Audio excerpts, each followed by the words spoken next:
Hi friends, అందరూ ఎలా ఉన్నారు? బాగున్నారు కదా? నేను కూడా బాగున్నానండి. అందరికీ ముందుగా దీపావళి పండుగ శుభాకాంక్షలు. మా అబ్బాయి వస్తాడని చెప్పాను కదా, మొన్న వచ్చాడండి. చిన్న అబ్బాయి వచ్చాడు. వాడిని తీసుకుని అలా చిన్నగా షాపింగ్ చేసుకుందామని వెళ్ళాను.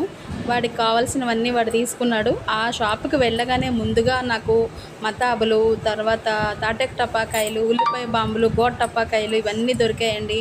ఇవన్నీ కనిపించేసరికి నా చిన్నతనం గుర్తుకొచ్చింది. మా చిన్నతనంలో ఇవి బాగా కాల్చుకునే వాళ్ళం. అందుకని అవి చూడగానే ఫస్ట్ అవి తీసుకుని ముందు బిల్ వేయించేసాను. అలాగే పువ్వులు, పళ్ళు అన్నీ కూడా, ప్రమిదలు అవన్నీ తీసుకున్నామండి. మా షాపింగ్ ఇలా అయింది. మీరు కూడా అందరూ తీసుకున్నారనుకుంటున్నాను. నా వీడియో చూడండి, నచ్చితే లైక్ చేయండి, కామెంట్ చేయండి, షేర్ చేయండి, మా ఛానల్ని సబ్స్క్రైబ్ చేయండి friends. Thank you very much.